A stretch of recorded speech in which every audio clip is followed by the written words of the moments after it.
What's going on? It's Brian Soscia here. House of Hardcore exclusive. HouseofHardcore.net, of course, going to be in Philadelphia, PA National Guard Armory. A loaded show. You're going to see everybody there. MVP. You're going to see Brian Kendrick, Paul London, Ric Flair, the Steiner Brothers, Carlito Colon. It just goes on. Crowbar, Sandman, Little Guido, nonstop. Terry Funk. You see what I mean? It's loaded. Here with me now, I have John Morrison, who's going to be taking on Too Cold Scorpio. How you doing, John? Doing great.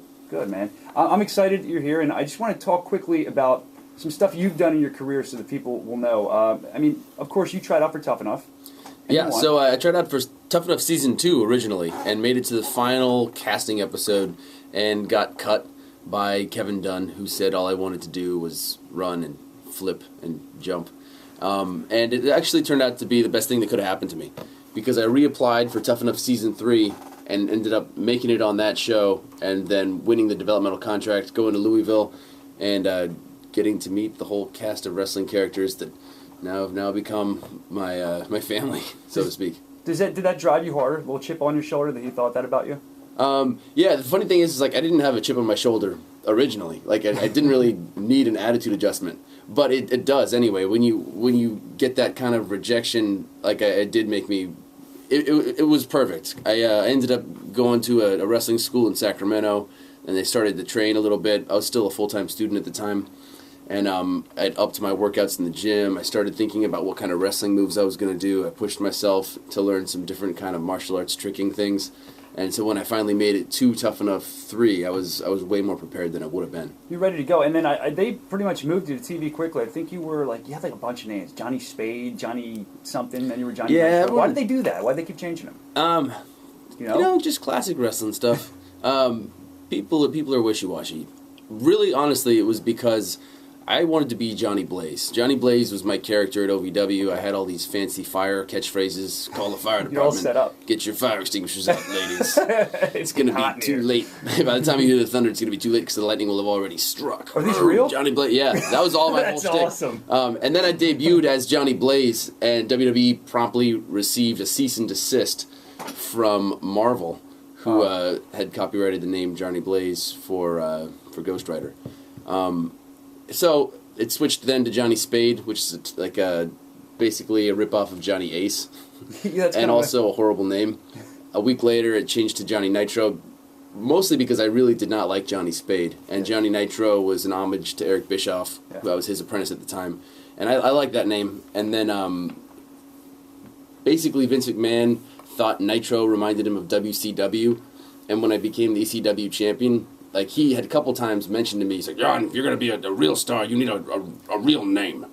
And that's your Vince impersonation. I love it. Yeah, right. Everyone's got a Vince impersonation. I know. At Johnny Ace, Vince, there's always a tip. Yeah. Terry Funk. Yeah, Terry Funk, too. And then he, just one day, he's like, you've got to change your name. And so I made a list of names that day, mostly movie star names. John, Brando, Morrison, Dean, Brando, Morrison, Brando, and anyway, like a whole bunch of weird things. Mm-hmm. I had a couple of like Johnny Hollywood type things in there too. But they just eventually settled on John Morrison because they liked my look as compared to Jim Morrison, and it's what they went with, and it's what I'm known as now. Got it. All right, well, that's good. And then you moved on Eminem. Who came up with Eminem? I mean, obviously it's from your initials, but I always thought that was a great tag team name. Eminem was, that idea was just me, Joey, and Melina putting our heads together. And I can't remember exactly who came up with just dubbing it Eminem, but that was something that the three of us together, really made happen. I mean, Melina sketched our first pair of tights on a piece of white paper. Wow. Another wrestler named Mike Taylor designed the first pair of tights, which then went on to become crazy because Julie, the seamstress at WWE, is super talented and she made it her own.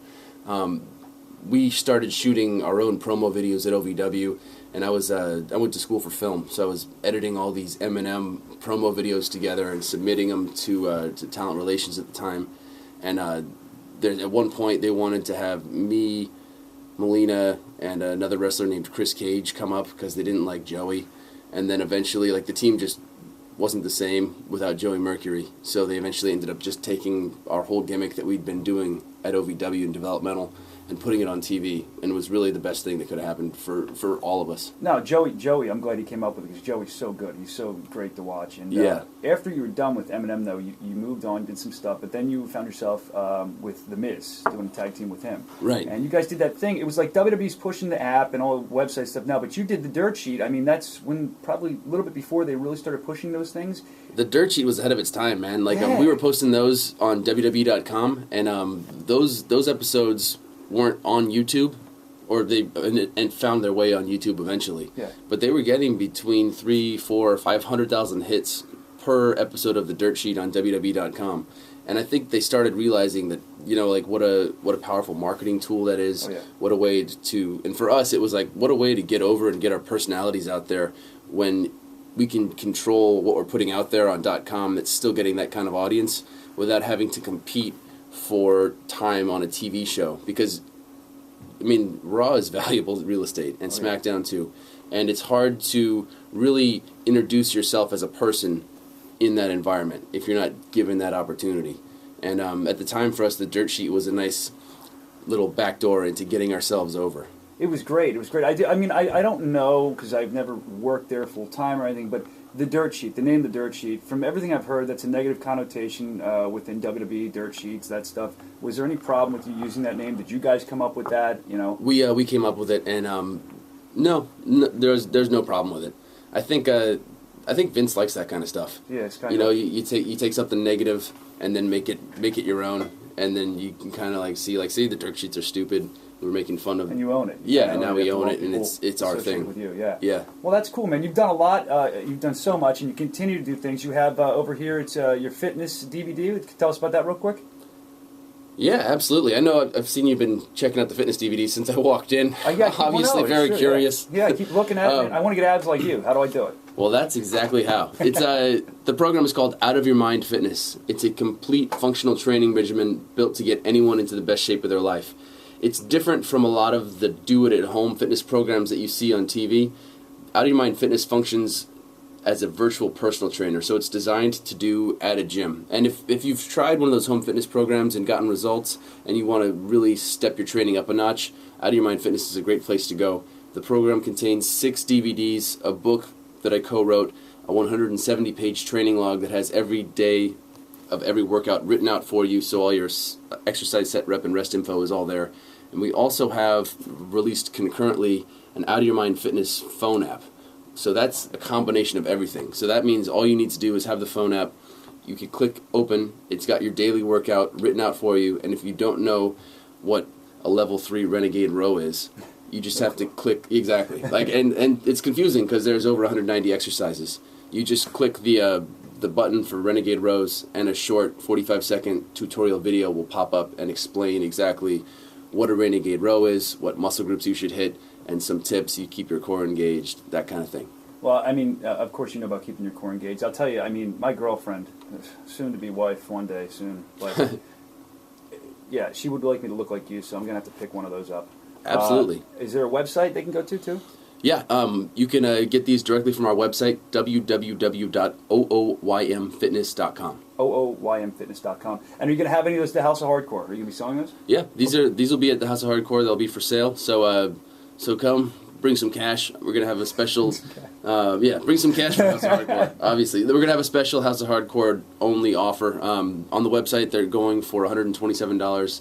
At the House of Hardcore, we're going to be selling these for $100 flat. Oh, wow. Well, that's definitely a deal. So now you can get in shape. You can see awesome wrestling. There's going to be a lot of people there. You're taking on Too Cold Scorpio, and that's going to be that match is like the one I'm probably the most excited to see because I think you guys are really going to turn it out, man. It'll be a good show. Again, houseofhardcore.net. You want to check out more. That doesn't just have to be for tonight here in Philly. That can be forever because they have a good product. It looks like to me a lot of good people. Get your fire extinguishers out because the House of Hardcore is going to be hot.